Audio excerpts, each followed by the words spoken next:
So, quick editor's note, Brian Robinson Jr. has been traded to the San Francisco 49ers since I recorded this whole video. How does that change my TLDR, my wins? Not very much. I mean, he's a good running back, and it definitely means they are going to be on the better side. I mean, maybe they get an extra game out of this. And when I say on the better side, my big concern is how are they going to balance CMC's usage. If you're a fancy guy, I would go away from CMC, or maybe this keeps you with CMC. He's still going to get a lot of love in PPR leagues, but in general, this means Christian McCaffrey is not going to get overused. But you still got to integrate him into the offense. He's been in a different camp. Yeah, he can adjust with running back, but it'll take some time. So it's probably, as much of a positive as it is a negative early on, and then as the season goes on, it'll be a much more positive. So that's what I think about it. Here's the original video. Vigilante Wednesday here with a very simple question. That is, how good will the San Francisco 49ers be in 2025? My TLDR, I don't fucking know. I'm going to go with 9 to 11 wins. That's kind of up from what I wanted to do, and I'll tell you why. So, 2 years ago, don't I know it, the 49ers went to the Super Bowl.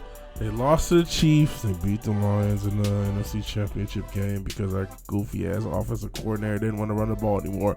But all that notwithstanding, they were a good team. CMC was going. Debo was at least decent that year, if I remember correctly. They had Ayuk, had a great offense, and a lot of talk about how valuable Brock Purdy was the thing, especially even over last year as well. And I am not a fan of this recent wrinkle in sports talk where if your team has a competent GM and coaching staff, we're going to downgrade you. I keep seeing this happen with Jalen Hurts, or we just overrate numbers so badly. It's just like, okay. Because I think Jalen Hurts is better than some of the people that are in the top 4. I want to make that video. I should have made that video. I may make it during the season if the Eagles do what I expect them to do. And we'll talk about the Eagles when we get there, of course. Super Bowl champs. But 49ers were close. Didn't get there. And then last year happened. Interesting thing about last year. They only went 6-11. They did have a lot of injuries. Infamously, Ricky Pearsall. He got shot. He was the rookie wide receiver. He still played some games, but he missed a lot of games. They had a lot of tragic things happen to them over the course of the year. Lots of different injuries on offense and defense. But I can't help but to feel that they're being slightly overrated. Or at least overrated for the talent they have here. Because a lot of people are still picking this team to bounce back and win the division. On the other hand, I mentioned a record 6-11. They, as far as yards, not scoring, but as far as yards, number 4 offense overall, number 8 defense overall.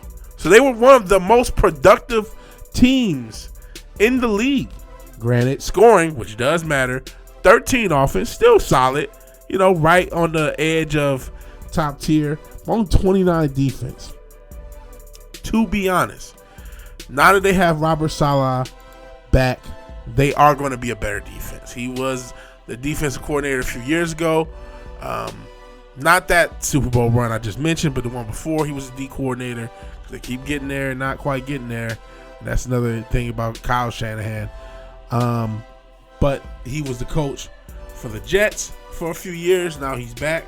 That is going to improve the defense. And they had a lot of injuries. Let's go back to this injury thing. Even Purdy himself missed the game. Christian McCaffrey, who, I may talk about if I do a fantasy video, he missed a lot of games.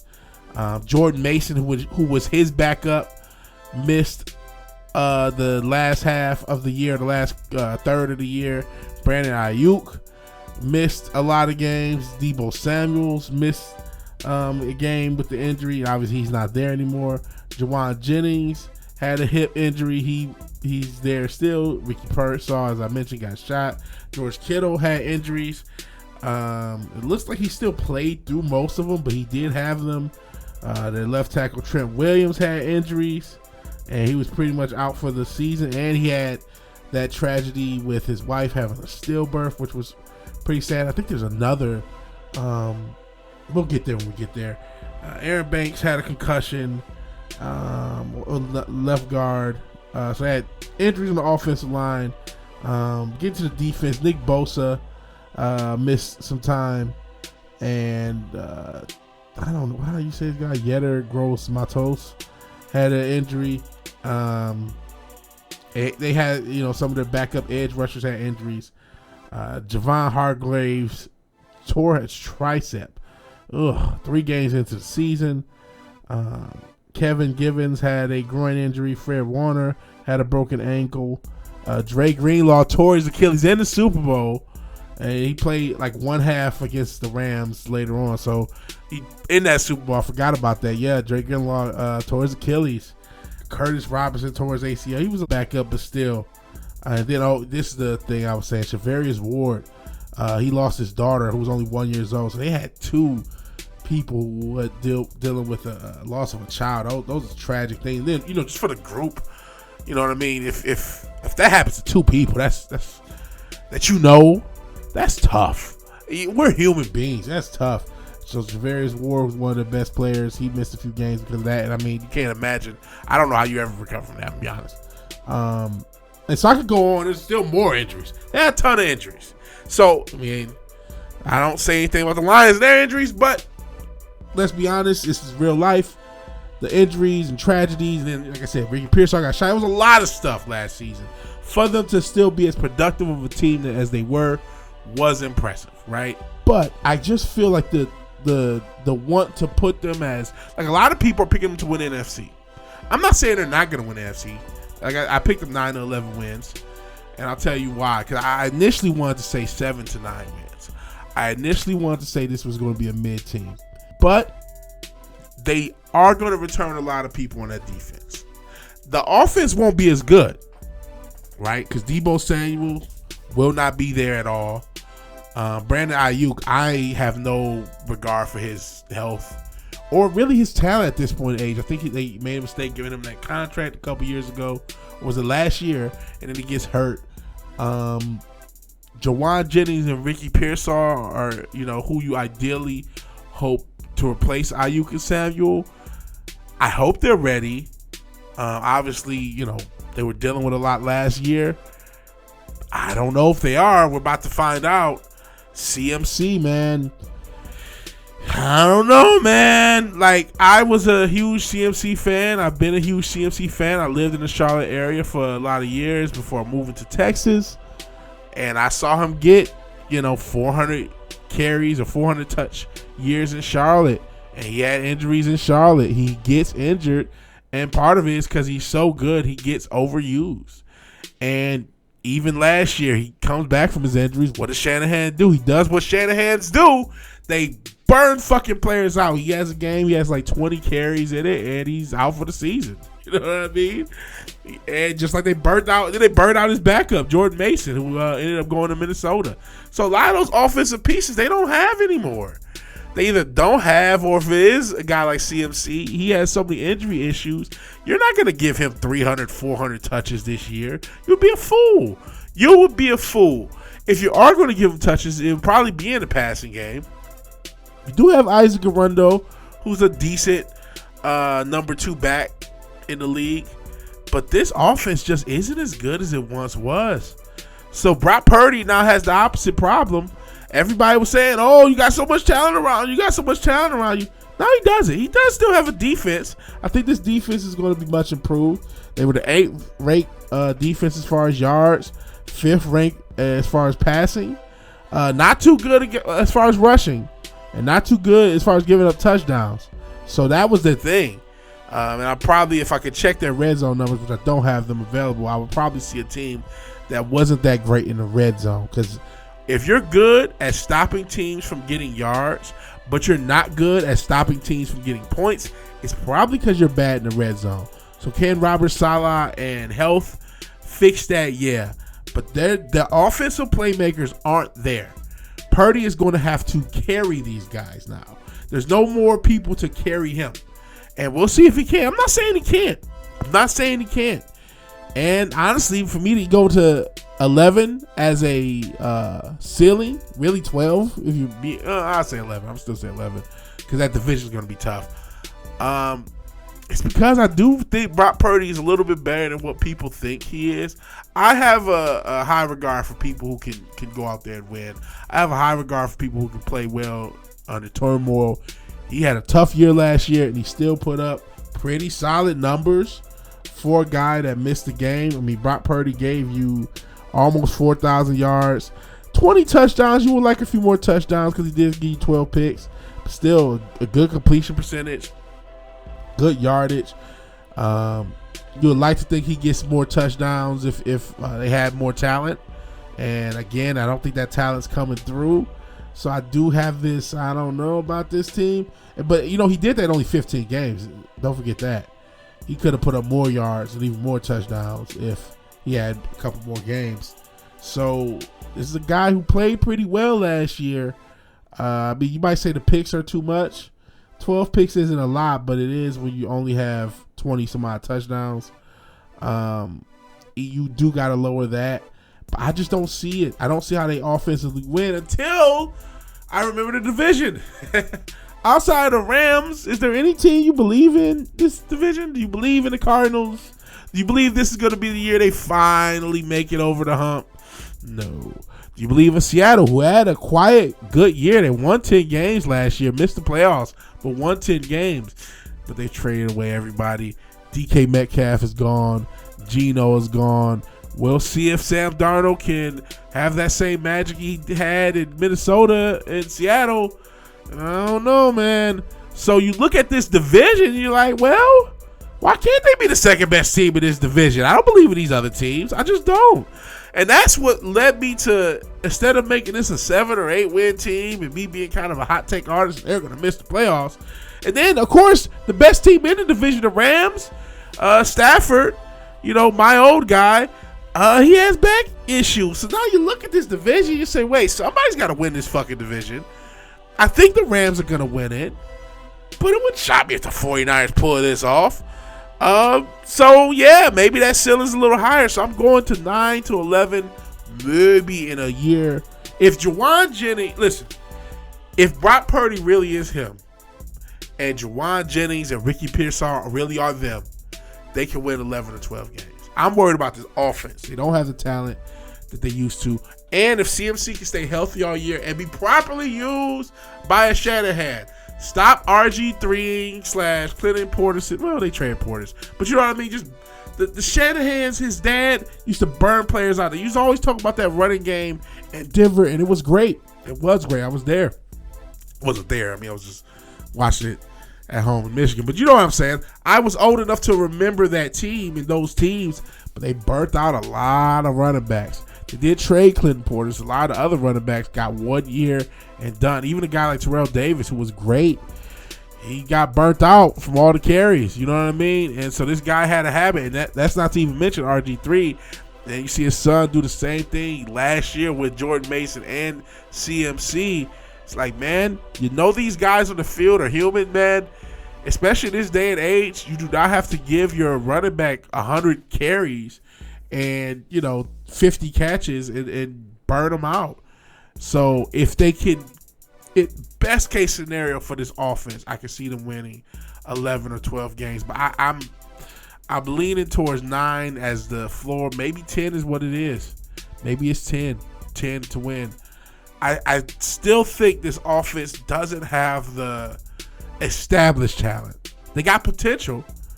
They still got Kittle, who I haven't mentioned. He's still unreliable. We'll see how he deals with the new laws or new rules regarding smelling salts. He seemed to have some opposition to that. And apparently, if you don't know, they're not going to let teams supply smelling salts to the players, but apparently they will let the players supply smelling salts to themselves. So it may not be a big deal, but I just thought I'd throw that in since that was a thing. So they had a lot of injuries. They still do have a lot of defensive talent. And a lot of those guys I mentioned are coming back, like Greenlaw, Charvarius Ward, Bosa. They still have a lot of talent on this team. So there's no reason to think that this defense is just going to fall off. I mean, it was still a good defense outside of giving up touchdowns, which was the most important thing. But it's still a good defense on paper last year. So it's hard for me to bet against this team. I do think people are getting too excited by especially because a lot of them are putting him over my team in the Lions and even other teams in the NFC. They're just tossing San Francisco above the Rams, above the Lions, above the Bucks. Like they're just going to compete with the Eagles, and it's obvious. And it's like, no, it's not. With what talent? It seems like they're not even adding up. And I have a whole rant I could do about how stupid national media is and how they are not even trying to give you takes that are valuable or will help you understand what's going on. They're only trying to give you hot takes. And then if they're wrong, well, we were surprised. Nobody saw that coming, right? If the Colts make the playoffs, even though I told you here that they would, we were wrong about Daniel Jones, even though we blamed him for everything in New York. Nobody saw this coming. Like, no, I did, you jackass. We were wrong about the Lions. They can't survive losing the coordinator, which a bunch of other franchises also survived. Who would have thought they'd be good again? Everyone! That's who thought they would be good again, you dumbass. It's like, That notwithstanding, let's get into the schedule. They start off against Seattle. I think they're better than Seattle. Listen, I'm glad I live in Houston. They drafted a guy from, I believe, Katy or Sugarland or something. I think I have to look up. Wherever Jalen Milroe's from, the Houston area, that's cool. He's the backup, though. I don't believe in Sam Darnold. Maybe it's the Lions thing going on. I don't know. But we'll see. Still got some talent there, right? So start off with Seattle, then the Saints. Not the hardest team to beat. Then the Cardinals should be a better team than they are pretty much every year, but they always end up mid or worse. Jacksonville could be a sleeper team, but you would think conventional wisdom, and even what I think is not too high on Jacksonville. Then you get the Rams. Week 5. Then the Bucks. They're going to be a good team. Falcons. I think the Falcons should be an improved team. There's definitely no guaranteed win. Then Texans. I'm really high on the Texans, though. Without Joe Mixon, I'm really feeling different about the Texans. I had them as my Super Bowl pick. I may have to change that. We will see. Then you have the Giants. Should be better than the Giants, even though I think the Giants are still going to have a tough defense. Then the Rams again. So you're done with the Rams by week 10. Then you have the Cardinals again. Again, I just think they're so mid. I mean, I really feel like the Cardinals should have been a better team the past few years, including last year, and it just aren't. They haven't been good for a couple years. The Panthers, who are improved, but again, this schedule is not that hard. And that's why, man, maybe 10 or 11. Maybe I shouldn't even say 9. You got the Panthers, then the Browns, then a bye, late bye. Maybe an issue for a team that's had all the injury issues to have a bye that late. Then, Titans, again, a team that, while I may have, I think they're going to be a decent team, but I don't think there's going to be much. Then my Colts, who I'm, predicting shocks the world as a playoff team. And then the Bears, and then you end up with the Seahawks. This is a schedule that, 10, 11 wins is not hard. You know what I mean? It's not guaranteed because some of these teams are still going to show up to play.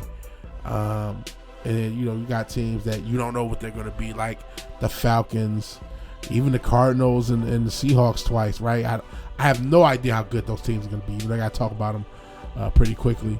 So I said TLDR 9-11. I'm going to stick with that. If I had to pick a single number, 10. They should win 10 games. They should win 10 games. They should be the second best team in this division. I don't know well enough to know if that's going to be playoff worthy. It wasn't for Seattle last year, so there's no guarantee that's playoff worthy. We don't know how the rest of the league and the rest of the NFC is going to turn up, but I am guessing 10 wins. I'm guessing 10 wins, a solid 10 wins. Wouldn't shock me if it's a little less. Wouldn't shock me if it's a little more. It's a pretty favorable schedule. They still do have their issues, though. It's a favorable schedule, but they're still going to be kind of a lacking offensive team unless Brock Purdy turns into him. Unless this is the year where he transitions. Pause for that, but he turns into a much, much better quarterback. So what do you think about the 49ers? I think their defense is going to be much improved. Their offense will be probably a little worse. They actually had a good offense and defense yards-wise last year. It was the scoring that was the issue, especially as a defense. I think that'll improve, and that's going to be all the difference. But I think the offense will be a little worse, and they'll have a little less talent. And I hope everyone's not depending on CMC to just be Superman, because he's a human being like the rest of us. So, hopefully Shanahan realizes that and he manages CMC a lot better. And listen, CMC is taking so much damage, Christian McCaffrey, that maybe it's too late. Maybe there's no way around it. But if there's anything you could do, don't give this guy 25 carries the first week, man. Give him 15, 5 catches. Manage him. They gotta have a pitch count, so to speak, with Christian McCaffrey if they want to have success and they want to get into the playoffs. There's just no way. In any event, what do you think about the 49ers? I think they're a very intriguing team. I think the national media is hyping them up a little too much, but they are still a good team. And the ineptitude of the rest of this division, even though it was a tough division last year, like I said, 10-7 didn't even get you in the playoffs. A lot of head-to-head battles and wins and losses against each other last year, but I just don't think this division is good enough to hold them for anything less than 9 or 10 wins. So what do you think? If you like the video, please like the video. If you're so obliged to share and subscribe, please do that. And even if you do none of these things, thank you for watching. Thank you for your time. Good night. God bless. I'll talk to you guys later. Peace. Real quick editor's note. Real quick editor's note, even though we're at the end of the video, it just hit me that I kind of sound like I'm contradicting myself when I talk about the NFC West, because I'm calling it both kind of an inept division and a tough division at the same time. But it kind of is. It's a division where it's not going to have the most teams with the most wins. Actually, the AFC West probably will. But these teams beat up on each other. So you're going to probably see a lot of teams splitting with each other. I mean, yeah, last year you did have, I think, was it the Seahawks? One of these teams, I think, swept the Cardinals, but there was a lot of teams beating up on each other. It's going to be tough to get 10 or 11 wins, just like it was tough to get 9, 10 wins last year. It's just one of those kind of weird divisions where everybody was kind of mathematically into it midway during the year. Even the Cardinals were in the playoff hunt, fairly late, even though they only had 8 and 9. So it sounds paradoxical. It kind of is, but it's also kind of accurate. They're just one of those divisions where it's pretty scrappy to get out of, but a lot of them beat each other up. But I guess what I'm kind of saying is I don't think that'll be as like that this year, or at least for the 49ers. I think the 49ers have enough defensive talent to get them through this division. They may take some scars. That's why it's still only 10 wins. It's not like I'm picking them to go 12. I guess that's kind of, in a way, it's the same reason I think they'll do okay. It's the same reason I don't think they'll win a ton of games. It's kind of paradoxical, but I think all these teams are kind of, especially the top 3, but really all of them, they're kind of all in the same spot. And it really wouldn't shock me any way this division plays out, because they all kind of have something wrong with them, and they all kind of have something right with them as far as the teams. And so, this is the second team in the NFC West I'm doing. I already released the video for Seattle. I'm picking them to go second. I know this video's on way too long. This is a funky division. This is a very funky division to try to pick. I have no idea what the fuck I'm doing, right? So I guess this long editor's note is to say, yes, it is paradoxical, but that's kind of what we get from these teams. Like I mentioned the Cardinals, how many times have they underachieved? I think they only made the playoffs when they had D-Hop a few years ago. So it's just like, oh, man, you think this team should be better. Last year, a lot of people thought this team, the 49ers, should be better. you just, I had somebody in the Seahawks video say, yeah, they maybe should get 11 wins. Like, you think these teams could do better, and they all kind of beat up on themselves. All right, I'm done ranting. That's what I meant. I'm sure it made no sense. I love you guys. I'll talk to you later. Peace.